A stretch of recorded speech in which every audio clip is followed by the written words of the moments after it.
Okay, it looks like we're up and running. So welcome everybody, and our great guests here. I'm hoping everyone is enjoying their Juneteenth holiday, and thanks for sharing part of it with us, because we definitely are trying to enjoy the day, but also just trying to spread some good words here too. Today we'll be focused on recognizing International Father's Mental Health Day. Most people don't know this mouthful of a day is the day after Father's Day, so it changes every day what else comes up with it, but I think every year rather.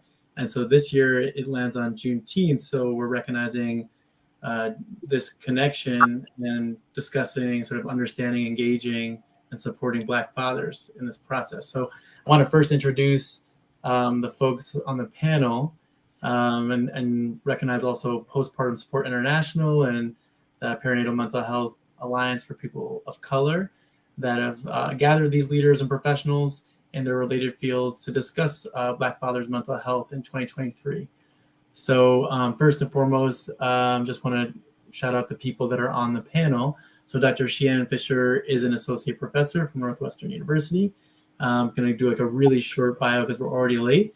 Dr. Fisher's research is in the focus of fathers' mental health during the perinatal period and its impact on the family dynamic and child outcomes.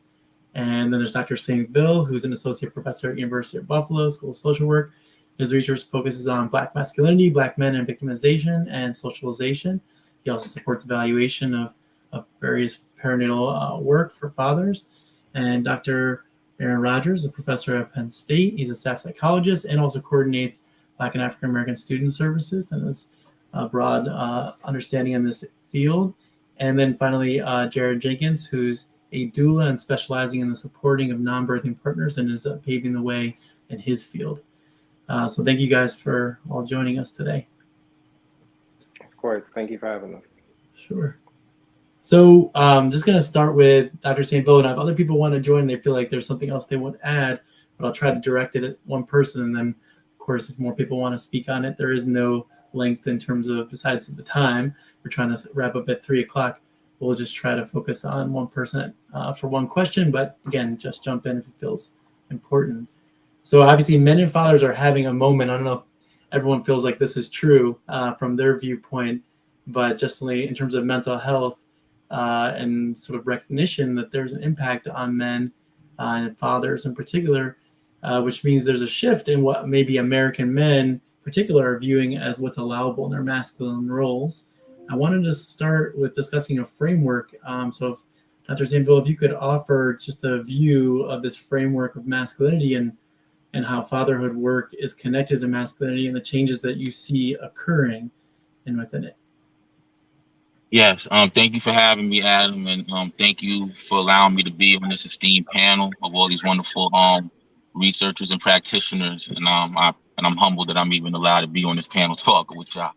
But when we think about masculinity and fatherhood in general in the U.S., there tends to be a framework that we tend to draw from, or this traditional framework. And when I discuss the traditional framework, I'm talking about the way that we used to think how men should operate within their role in the family as a father and as a husband.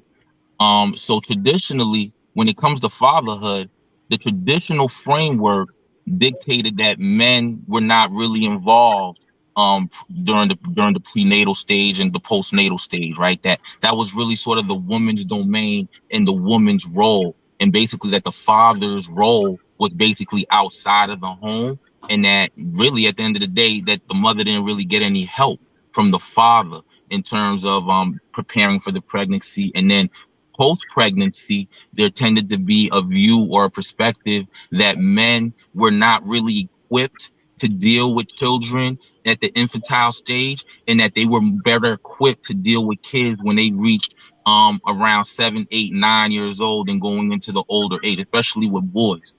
And so that traditional framework sort of privileged the male gender role to kind of stay out of that whole situation in terms of the pregnancy piece.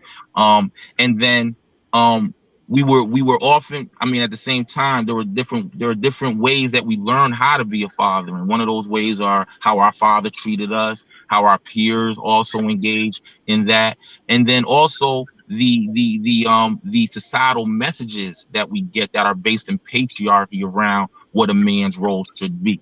So that was a traditional role that men probably shouldn't be involved. They're more outside of the home, and it's more so the woman's issue of dealing with the baby, especially at the infantile stage. What a new framework, our new understanding is beginning to look at men not being excluded from that process, but how they get more integrated, right? So we have research now that shows or suggests that when men are more involved prenatally and postnatally, that basically generates benefits for the whole family. It generates benefits for the mom, it generates benefits for the father himself, and then it generates benefits for the child as well as the whole family unit. Everything gets better when the father is much more involved. So as a result, we have to take into account masculinity when working around fatherhood and any other aspect of anything that has to do with men for that matter, and take into account how they understand the role of masculinity and begin to work with them around being able to expand that more traditional role to include room for more ways that they're able to then perform their role within the space of fatherhood. Yeah, and the expansion that you're talking about obviously has strain attached to it. And we're going to get into that a little bit about why there might be a strain as this fatherhood role of masculinity is being expanded, and also there's a lack in the role models that are lacking there. I wanted to push it over to Dr. Rogers and just ask a little bit, as we are focusing on Black men, and we're also recognizing that working with fathers, we can't just generalize. Each person has a unique personal story and a cultural context, both in where they grew up and where they are now. And so while we're discussing this, it would be great to hear a little bit from Dr. Rogers, just to put in some historical context, as today is a piece of history. And we were discussing that, creating sort of the culture in which Black American fathers operate, while also holding for ourselves that Black fathers are not a monolith. So just wanted to send it to you, Dr. Rogers.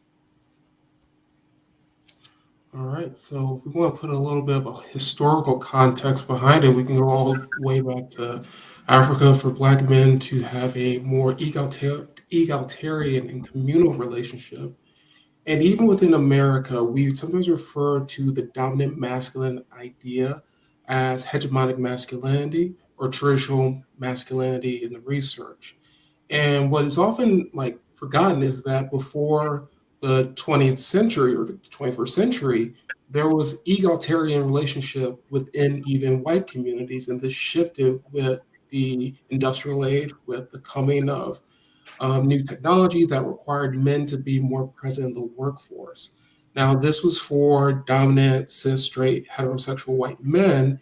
And then when you look at the Black community, there was still the presence of egalitarian relationships. There was still a communal aspect and engagement with the community as related to staying with the church and being connected to one another, in spite of the challenges of, if you want to take it to the 1960s, things like Jim Crow. And so Black men engage with one another in a and I wouldn't even call it reactive, but we engage with family and community in a way that still reflected a lot of traditional hegemonic masculinity in terms of being a provider, a protector, procreator of the family, and staying connected. So we have things like Black fraternities, we have the Black Panthers, we have different ways that we engaged as Black men, not just with families as a unit, but community. So we were always very communal.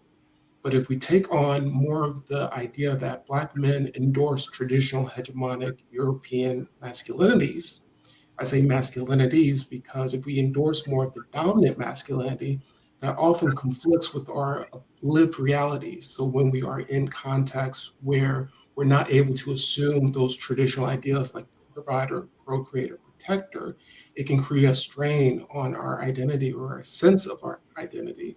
And this results in a lot of internal conflict. So if you're not able to assume the role that you believe a father should represent, that internal struggle becomes present and manifests in different ways that impact not just your mental health, but your overall well-being, and thus your family, community, et cetera, et cetera. So there's a lot of context behind history for Black men in their relationship with women, with people, with fathers, and community. I try to summarize it a little bit right there. I don't know if there's other things that folks want to add, but yeah, I'll let anyone else add if they feel like there's something to add there. I mean, but I appreciate you somehow answering that question concisely.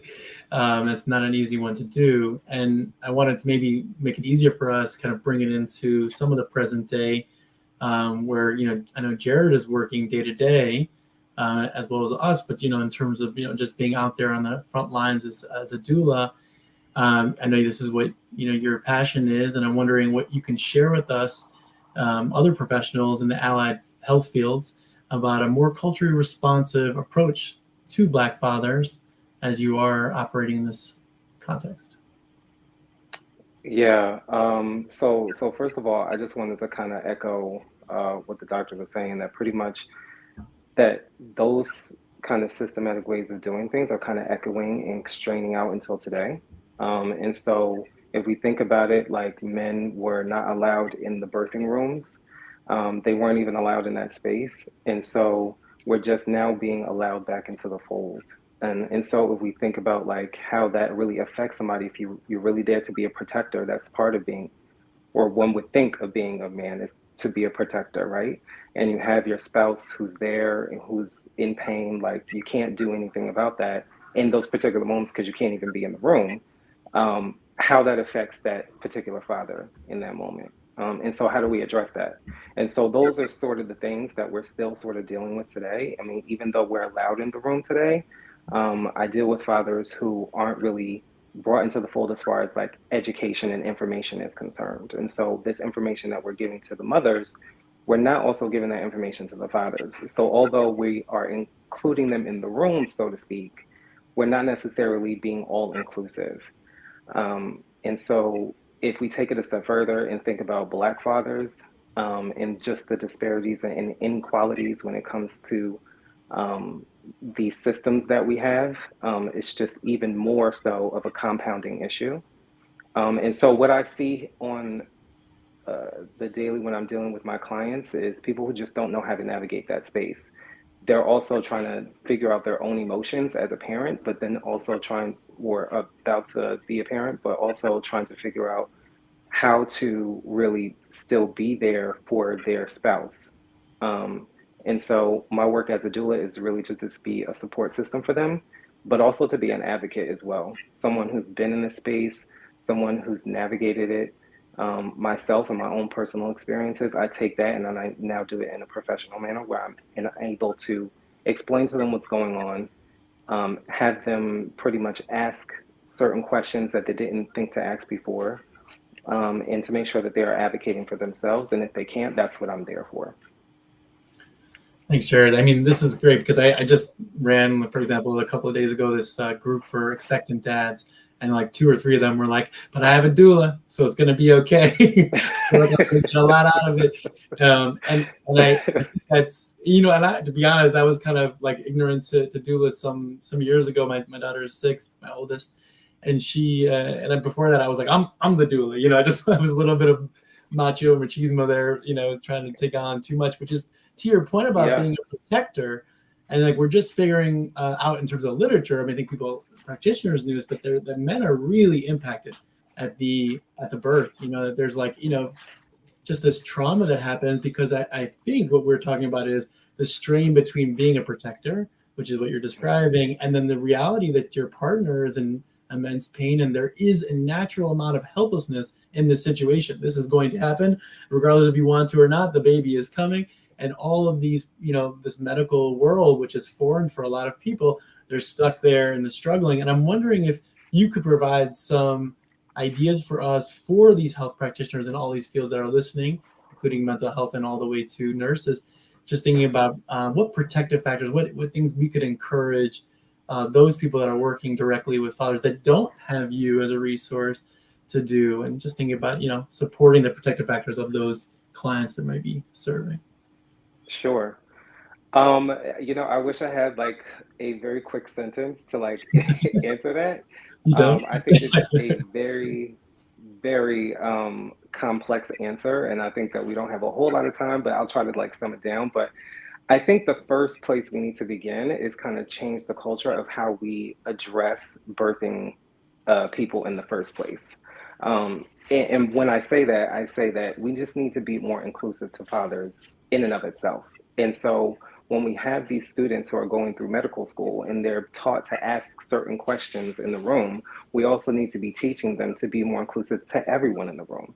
Hmm. And so I've had fathers who have gone in the room, asked certain questions, and they'll ask the question, but then, they'll be answered to the mother or just ignored altogether. And so that's the piece that we really need to start is just again being inclusive to everybody in the room who's there, who's trying to make sure that the mother is protected at all costs. That's the reason why they're there in the first place.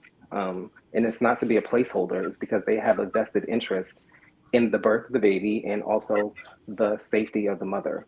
And so that's the first thing. But also, we also just need to lead from a place of empathy when we're in these spaces as well. And sometimes we just don't have the right people in the right places at the right times. But I think if we all get back to this humanization of just leading with love and leading with empathy, then that I think would then spark the kinds of behaviors that we need in these spaces. And so when we think about the fathers and they're in these moments where they can't be a protector, and then they're dealing with their own emotions, it's just a very simple question to ask them, are you okay? Are you good? Like, tell me what's going on and give those things words because it's a natural thing for a man to say, I'm fine. I'm okay. I got it. I'm good.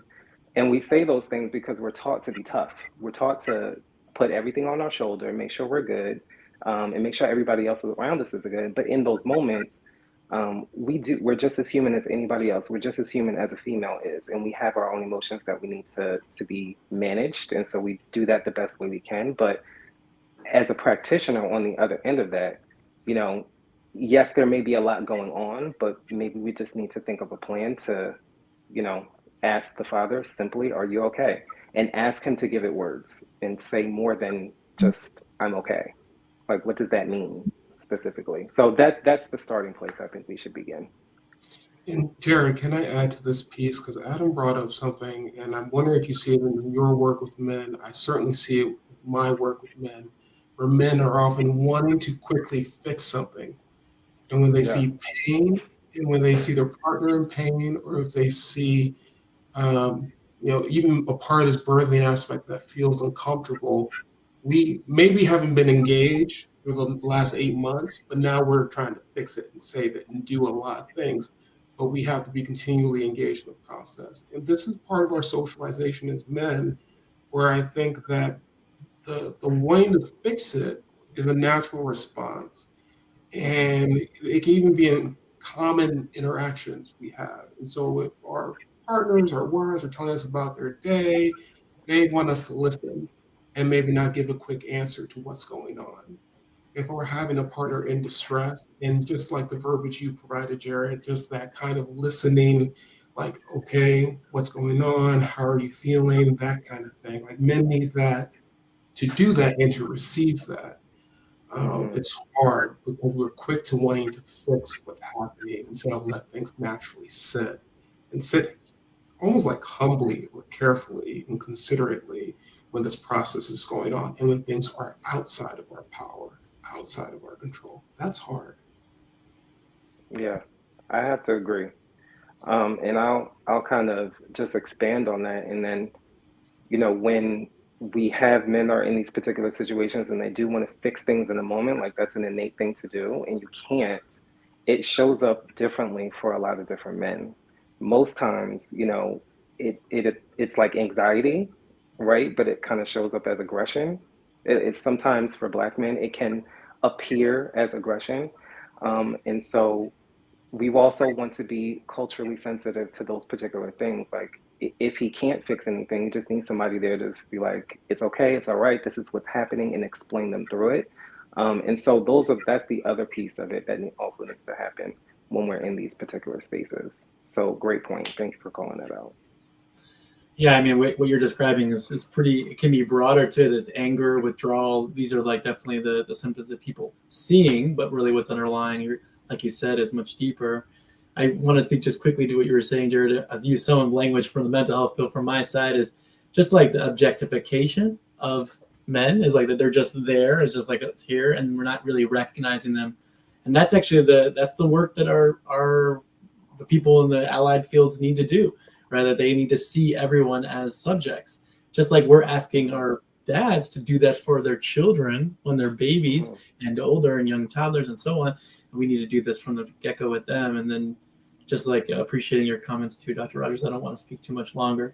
So just wanted to make sure that we brought Dr. Fisher in here too, and wanted to ask you, Dr. Fisher, just I know in the work that you're doing so much around mental health, just for the mental health challenges for fathers, especially the most recognized, because I think that's just in popular culture, is PPD, postpartum depression, and that awareness has grown. But I'm interested in sort of what you are seeing in the communities and institutions that you're working with in terms of your network. What do you see as some of the biggest topics that aren't talked about, or maybe just need to have a bigger voice here around mental health in this area?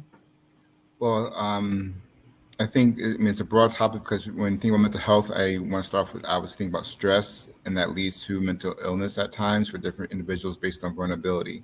And every topic that was been brought up so far kind of fits into it. It's about the adjustment of a parent into parenthood and that being done within a social context.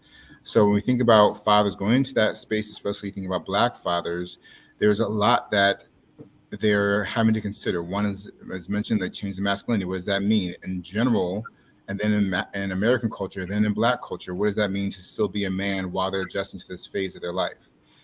And that plays into also how they're viewed. Like there was an article that was released a few days ago from the CDC, or no, from CNN, that was mirroring that Black fathers are the most evolved, but most people still think of Black fathers as unevolved. The CDC showed that data about 4 or 5 years ago. Like the stereotypes about what a Black father is and their value in the world is still based on a racist perspective. I always talk about how when we think about fathers in American culture, the number one thing is, can you pay for your kid? But if we disadvantage Black fathers from income and incarceration, all those other things, then of course they look like a bad father. But when it comes to the actual research around what's the best type of parenting behaviors that support the child, it's about the engagement, the day-to-day. And therefore, a lot of fathers are going into this phase with doctors and researchers looking at them as, oh, we need to help you become a better father, rather than the fact is they're already at the top when it comes to American fathers in general.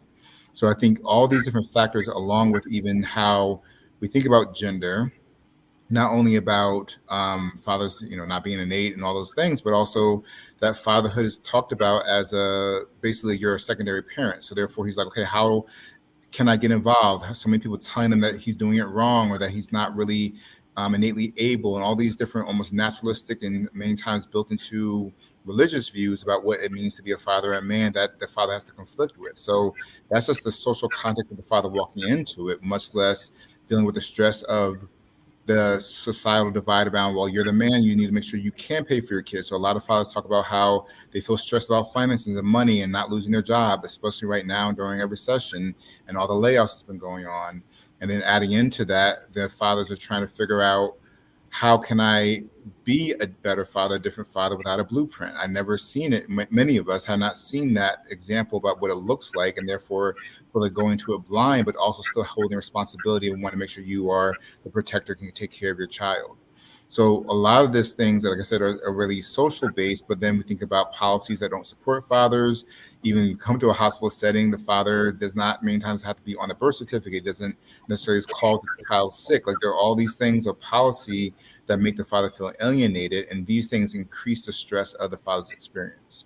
And for certain fathers, if they especially have a history or have a genetic history, either one, personal or genetic, of mental illness, whether depression or anxiety, that can spill out. But many times it's even missed because, as mentioned earlier, men tend to manifest their behaviors of their emotions like anxiety or depression as aggressive behavior. So now you look like you're more of a problematic person versus someone who's suffering, like things that are sometimes missed as a part of their experience. Yeah, and if anyone wants to build on that, go ahead. Yep. Well, there's a context to that too, right? We're talking about denial of the GI Bill, mass incarceration in the prison industrial complex, leading to the road of poor schools, leading to redlining and white flight, which moved a lot of capital outside of urban Black areas, which impacted education. And all this generationally, and we still have decades of research going back to the 60s saying that Black fathers were more engaged and more communal. That's an incredible context to consider when we talk about masculinity and the roles of provider and protector. That despite those heavy, heavy systemic and policies that were designed to impact Black people, where Black people couldn't get loans until the 90s, we were, well, no, 2020. That was the last time I saw that there was a heavy impact on the mortgage rate based on rates and loans applications. And this is all in so much context that we need to consider that Black fathers are still showing up. And I think it's a good point. It's like they are still the most involved fathers despite all of that, rather than it being that it's an even playing field. So it really kind of shows how ingrained it is part of our environment and culture to be involved. And yes, many of us have had experiences where there has been, because of many factors, not always having that same role model, but still this generation is really trying their best to show up hard for their families, and even between Black women and Black men having agreements about how we're going to engage in family that is not necessarily fitting the general culture. And then just to add to what Dr. Sheehan said, this is why it's so important for us as practitioners to understand and be ready to discuss the expansion of masculinity, especially with Black men, because some practitioners inadvertently reinforce the more traditional roles in the U.S. masculinity. They kind of reinforce it and try to justify some men who are struggling with it and figuring out that they want to try something different, but they're being pushed to kind of stay within that framework. And a lot of times that pushes by helping professionals like ourselves who are not understanding how to interact with them around trying to expand those definitions. Well, yeah, I think. Okay.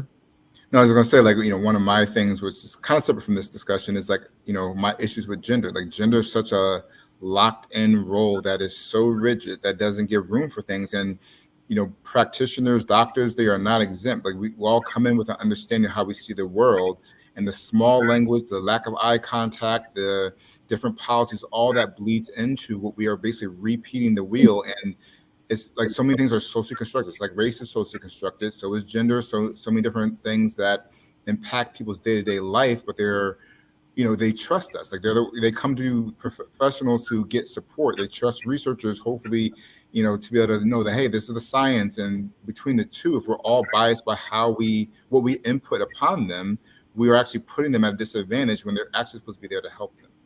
And I want to double down on both your points because I read an article recently that showed that coroners' reports for African American people were substantially and significantly shorter. So we're talking post-autopsy, we're talking toxicology reports. They were significantly shorter in what they were putting into the background, the history, and of course, this is important because when we talk about, let's say, suicidality and mental health, the classification for suicidality is you got to be really clear. You have to have a written note. You have to have some sort of shown impact. And if you're engaging with suicidality in the least violent, maybe non-traditional, well, probably very traditional, but let's say drug overdose. How do you delineate a drug overdose that's accidental versus suicidal?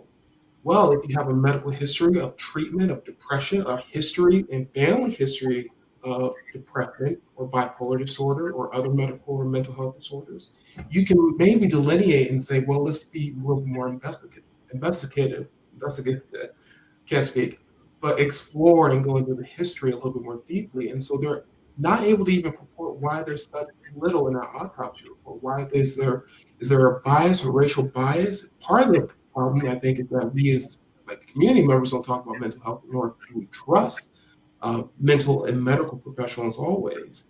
and we say more restricted, or we don't talk about people who are problematic in our family, like aunties and uncles who always had a problem with drinking or something like that. But those are important because we don't talk about it. We don't know why someone dies. If we don't know why someone dies, we can't treat it. And so the biases are very invisible, but they impact us significantly.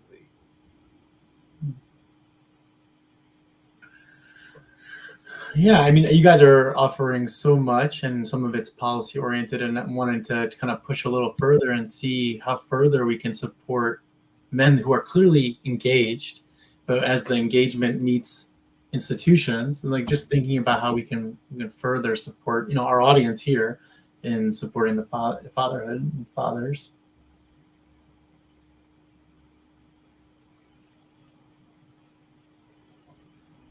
I mean, having this discussion here for sure is definitely doing that. But we need to have more of these discussions because at the end of the day, you know, the roles, right? The way we perform gender is we're taught that, we're socialized that, right?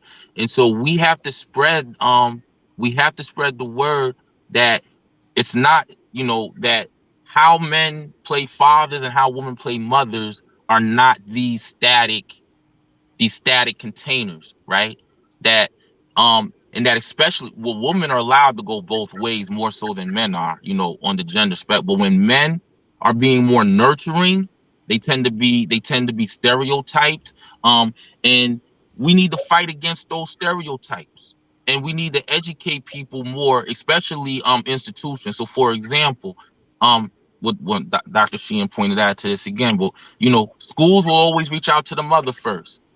Medical professionals will always reach out to the mother first, right? And so we have to educate them on the importance of including the father and allowing the father to have just as much as a stake in their child, in the decision making, as well as the knowledge base around their child. And we have to educate people and institutions around making that around normalizing that, right? Around normalizing father involvement and institutions no longer automatically sort of leaving them out. So we need to continue to have these conversations. And then we have to continue to have these conversations in all sorts of male spaces to continue to combat, right? That hegemonic traditional view of the provider, the protector, and include and expand that definition to include nurturing, to include caring, to include doing some of the things that don't require strength, right? And to normalize that. But we have a long way to go, especially in US society, to kind of change people's minds around, you know, what sort of things a man is allowed and not allowed to do.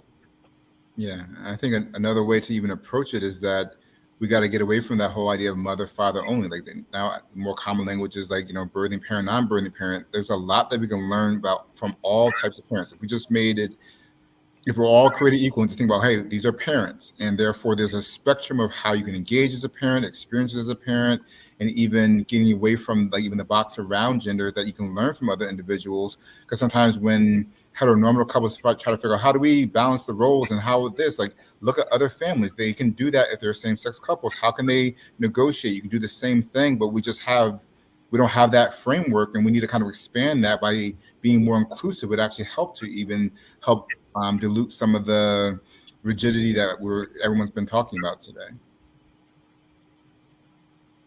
And I actually just want to echo kind of what everybody else has been saying. I mean, I just think that the reality of it is that like raising a kid in any household, like is a lot for anybody, any individual. It is a lot. And so if we think back to the saying that it takes a village to raise a child, and so having a support system there and kind of breaking these gender roles can't be any more important now because people are starting to realize like a mom can't do it all by herself, a dad can't do it all by himself. And so kind of breaking these kind of roles and these sort of responsibilities, if you will, just build healthier families. They build healthier parents, because then you have that sort of like balance between everything and you have more time for yourself. and then you have more time to really be present for your kids. And so, with that being said, having that conversation is super important because everybody is going through similar experiences, and having this kind of compartmentalized idea that men need to be out of the home um, is obviously not getting us anywhere. And I think we're starting to realize that now in society. And so, if we have more conversations with men in the spaces and show up where they are, um, then we can actually get somewhere. But I think having this conversation like we're doing now is the first start. One of the things that we're doing up here in Buffalo, the Buffalo Perinatal Prenatal Center, is that in their manhood groups, in the groups that they have for men, they incorporate a prenatal part into it, so they all of them just get it now, right? And then all men can engage in the discussion, even if you don't have children, right? Or because once again, we could talk to the young men about their views Mm-hmm. around marriage, child rearing, and the role of the man, and then you could deal with the ones who have kids and get right into it. But what they're doing in Buffalo, they're just integrating it into the discussion, because at the end of the day, when you talk to men, and when they do get in these groups and they start to learn from each other and they start to help each other solve problems, what you find is a lot of the stuff is relationship based. How do I deal, with my significant other and stuff like that, and then family situated things. So, it's really incumbent that we begin to help, healthcare providers and other social service providers to understand that when you're working with men, that you are doing masculinity work, Mm-hmm. whether you like it or not. And then if you understand it, then you recognize it as an opportunity to be able to have those conversations to help kind of nudge men in ways that will be so much more beneficial to their communities. And I also just think that I'm so glad you said that because I just don't think that people understand and realize that that is such an important piece of building healthier families. And some people just don't have the language. They don't have the language to talk to men. They don't understand like how we operate necessarily, and especially in an environment where it's so female based because of the mom actually doing the birthing. How do you really incorporate men into that? And so we really need to understand how to educate these practitioners to talk to men in a way that they understand it and get it. So I'm glad that that work is happening in Buffalo, and that's definitely something we need to implement all over the United States. Yeah, I think it's just to add to that, two things. One is that when you think about men, many institutions fear men being involved because, like, especially if you think of Black men, also like the idea of aggression or are they dangerous? And I'm not saying that we should not screen for that because obviously there's higher rates of men being in domestic abuse behaviors and things like that, but still not for that to be like throw out the baby with the bathwater. There's so many men who want to be engaged that can be incorporated, but of course we then would need to know how to engage with them. And what I talk about a lot is with practitioners, like you don't have to be a specialist in men. Like if you're an OB-GYN, if you're a pediatrician, you don't have to specialize in men, but you do need to see the relevance to your work. Like as mentioned earlier, and a lot of my research has shown, father involvement leads to better health outcomes for everyone in the house. So if you're worried about the mom, incorporating the father is actually going to lead to better obstetric outcomes. If you're worried about the child, the same thing for the pediatrician. Like everyone, if they can see the value in it and know enough to be able to incorporate it, would actually help them to do their job better. And therefore, that's part of their buy-in is learning that piece and then getting training on the areas that will help support their goals. I want to leave space for anyone else who wants to say a little bit more about any topic. I feel like we got to talk for a long time if we wanted to, but just want to check with you guys if there's anything you wanted to cover that you feel like hasn't been brought up yet. Well, I'll just add to Chris and everyone's point that this work has to be very, very upstream for when we talk about not prenatal care. I'm talking about fatherhood and making men more flexible. In literature, we talk often about the traditional masculinity aspects, and one of them is traditionally what comes up is being tough. We talked a little bit about it here. But I want to make a distinction in terms of this in literature. We talk about tough versus resilient. Resilient meaning to endure and to do hard things for longer or more successful outcomes. But men are often socialized to be tough meaning to do things that may be aggressive or to not delineate or not be flexible. So resilient means that if you have to be a doula as a man, as a Black man, are you resilient enough to take on that challenge and flexible enough to do it and to keep doing it versus, oh no, I got to be a man. This is how a man's supposed to be. I ain't going to do that. Mm-mm. Just what Dr. Shion was saying in terms of the best outcome, men need to learn to be more resilient, which means to be more flexible and to do harder things. But the traditional masculinity, the pieces that make us and tell us to be tough, often lock us and hinder us from that. Absolutely. And in this, that's one of the reasons why I do this work, because I realized just that fact. And some guys are they're just not interested in thinking differently in order for things to like move the way that they want it to. And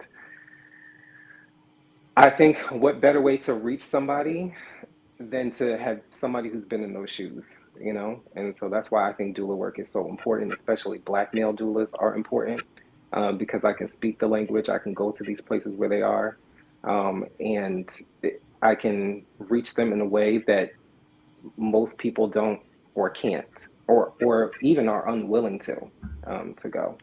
And so doula work is a passion of mine, and I highly recommend anybody who is potentially going to be a birthing person to get a doula, because they are there to be your advocate, as I said before, in any way that looks for that particular family. So Yeah, I would add, like, Black therapists, we need more of those too. Like, we need more Black representation within all parts of this, because when it comes down to research, same thing. Like, if Black people are not part of the research, the bias does play out in what we see.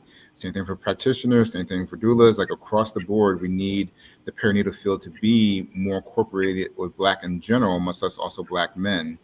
And also, even I think about for the father's side, is that you see a lot of hosts, at least, in talking about, okay, we need to raise our boys differently in general, including Black boys. And a lot of it's moms saying that, but I think men also think about that. Like, if you're going to father a son, raise him, you're trying to change to become better, but you might still kind of teach him all the old traditional stuff. And you have to be constantly, do not instill that into him, because honestly, the biggest intervention is starting from early childhood about gender and about masculinity and about what it means to grow older. That's where we need to start. So our generation needs to actually be doing better with our daughters too, but also with our sons, about training them to be a different type of man, so they don't feel like they have to reinvent the wheel all over again once they become an adult. Mm-hmm. So to pick up on what Dr. Sheehan said and what Jared said, right? So Jared, from the doula perspective, you working with these dudes, prenatally and then a little bit postnatally. What we're gonna need at the end of the day is we're gonna need a lot of practitioners working with men going through childhood. And what I mean by that is that a lot of men want to be want to be more interactive with their kids, but they don't know how. You know what I'm saying? And so in the same way that Jared and the male doulas going around helping fathers learn how to interact with the moms and be more supportive and more empathetic during that process, how can we then also train men with sons who tend to be tougher? Oh no. No. We lost Chris, and it was a good moment. It really was. I think what he was getting at. Go ahead, Dr. Rogers. I think you can follow through if you want. Yeah, I think he's getting at this point, like it requires, now I'm taking that African proverb again, but it requires a community, and it has to be upstream. It can't be fourth quarter where we're talking about how you're going to be a dad. It has to be pre-K, talking to them when they're through college, talking to them about all the aspects of what it means to be a man and what it means to be who they're going to become, whoever that is. And the conversation has to be, how are you going to get a father? Then they have to have resources, and they have to be able to access them, and then be shown and modeled and mentored. And that's throughout life. It's way prenatal to their first kid, and it's going to be way postnatal after their kids in college. And I'll add to that, like, another thing I emphasize is that being a good father is also about how you treat your partner. So even for teaching the kid from an early stage, it's, if they're a heterosexual child, okay, how are you going to treat your wife or partner one day, or even same sex, no matter what, like, they need to think about not only, because that's where the bias comes, it's not only about fatherhood and masculinity in relation to the child. It's like, okay, well, you're a woman, and therefore some of those dynamics plays into men's view of, well, what's their role or not. And we have to change how we relate to our partner in order to be able to actually make sure we're taking on our full responsibility versus picking, almost like cherry picking, what you see sometimes happening where, oh, I'll pick the things that I enjoy and think are cool and makes me feel like I'm a better father, but you chose the ones that are easier for you versus truly being a partnership. So that has to be instilled in children at a very early age. Oh, I wish Chris could be here as we're exiting here, but we're gonna go ahead and make sure to respect your guys' time and everybody else's time. So really appreciate you guys, especially with the late start. I feel like a great conversation, and we could probably go on for hours. So thank you for your time here, and hopefully we'll do this more often, and not just, we can do many different topics too. I feel like there's so much knowledge here. So, all right, guys, thank you very much. Of course. Take care. Thank you. Thank you. Thank you. Bye-bye.